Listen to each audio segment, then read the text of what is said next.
Hi, I'm Cindy Shelton with In Charge Country, and I'm here with Richard Lynch. How you doing today? I'm good, Cindy. Thanks for having me. Good. Well, thanks for being here. First of all, where are you from?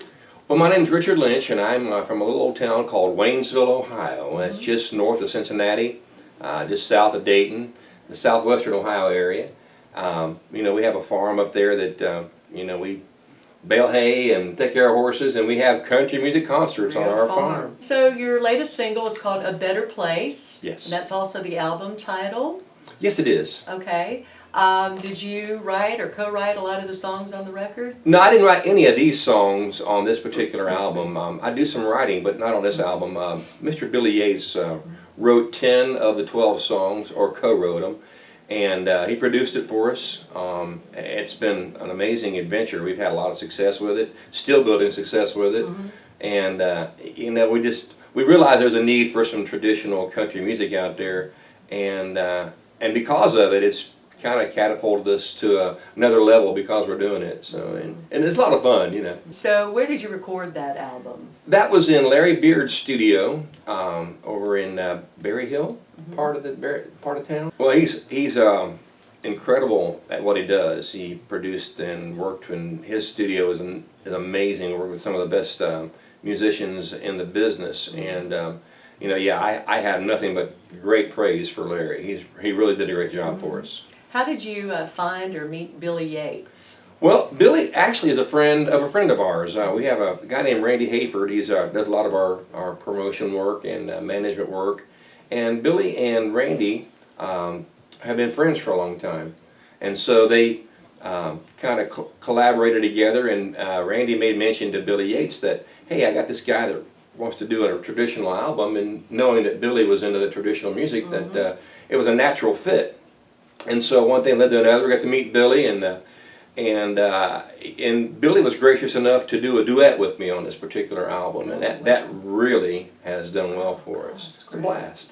Did you release that one as a single, or? I did. Okay. It was released as a single originally, and this is kind of ironic. That song was released, and it debuted at #1 in a European chart. So we knew we had some pretty good stuff going on, and since then we've had a lot of chart-topping tunes on the album. I'm talking independent charts, different things around the country, and currently it's being played in 32 countries, so it's pretty nice. That's wonderful. Congratulations. Well, thank you. Well, what you see is pretty much the way I've always been. I grew up on a horse farm, and my dad was into country music, and so I always wore the cowboy hat, the cowboy boots.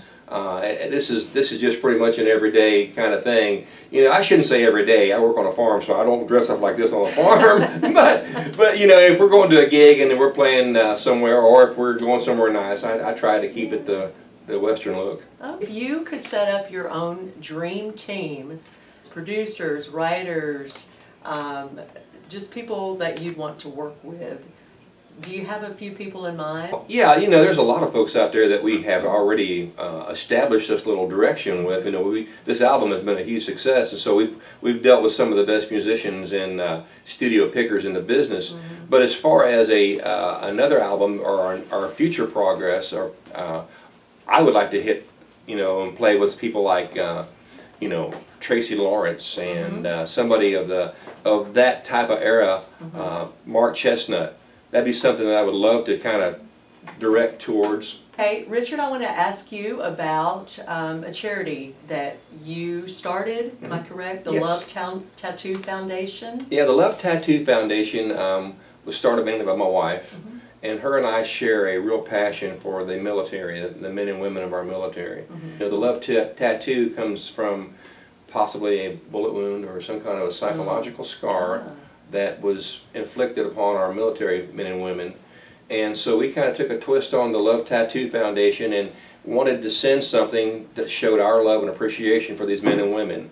So all the proceeds of the song that we sell for this particular CD absolutely goes to these folks. And there's a place in Michigan called the Will-Win Lodge. It's a 1,200-acre facility. And our military men and women have a place to go for a week, 2 weeks. They can bring their spouses with them. They can be in an area which, nature, natural, They can kind of reflect, get their memories together, get their minds together. Oh, And if they need to see, psychological help or something, there's that team also there. I can't think of a better affiliation, for lack of better words, to be with. And anything that we can do to help our military, we really, really want to step up and do that. yeah. That's just something we're really proud of. But the lovetattoo.org is the direct route to go to it. Okay. And so, pretty proud of that. Okay. Well, thank you so much. Hi, I'm Richard Lynch, and you're listening to In Charge Country. And you can find me on www.richardlynchband.com.